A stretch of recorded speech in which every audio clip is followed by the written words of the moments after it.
Si Kristo ba gyud ang ulo sa iglesia?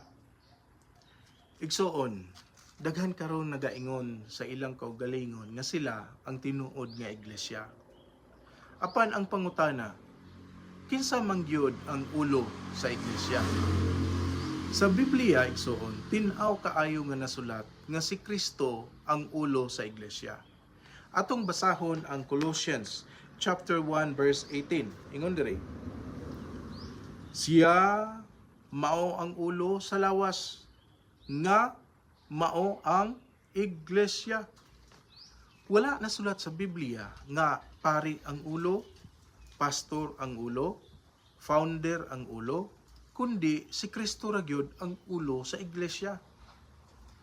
Karon, unsay kahulugan kun si Kristo ang ulo sa iglesia? Kung si Kristo ang ulo sa iglesia, ang iyahang pulong mao ang masunod.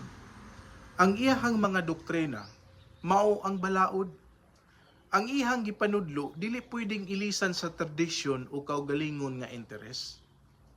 Dili man pwede nga moingon ka nga si Kristo inyong gisunod, pero ang inyong iglesia nagabuhat sa mga supak sa doktrina ni Kristo.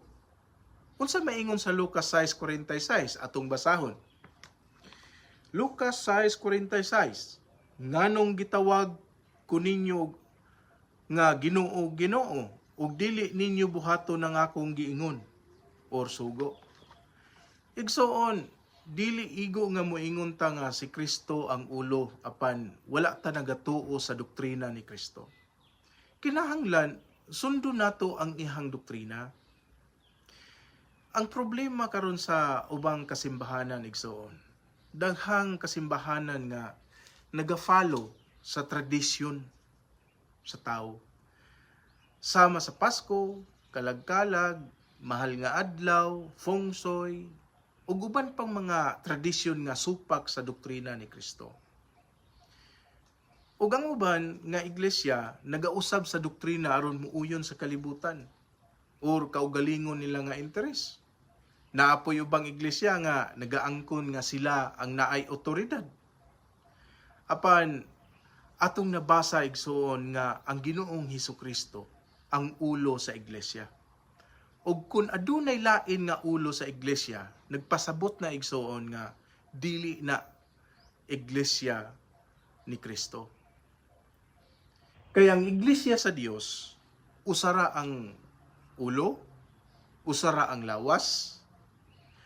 Atong basahon ang Efeso chapter 5 verse 23. Si Kristo mao ang ulo sa iglesia, nga mao ang iyang lawas. Nagpasabot nga kung usara ang ulo, usara pod ang lawas. Dili pwede nga daghan kayong nagkalain-lain nga lawas nga adunay nagkalain-lain nga ulo. Mura og sarapinte. Igsoon, ang tinuod nga iglesia, si Kristo ra ang ulo, ug ang Biblia ra ang basihan. Dili tap musunod sa popular nga iglesia, kundi mo diri ta sa kamatuoran. Atong basahon ang Juan 10:27. Ingon diri, ang akong mga karniro nagapatalingog sa akong tingog. Klaro kayo ang pulong sa Ginoo, igsoon. Karon igsoon, pangutana ang imong kaugalingon. Sa iglesia nga imong gisudlan, kinsa man gyud ang nasunod? Si Kristo ba o ang doktrina nga gibuhat sa tao? Maayong adlaw kanimo, igsoon, palihog kog follow sa ato ang page aron nga maka kita pa ka sa uban pang mga video. Salamat, God bless.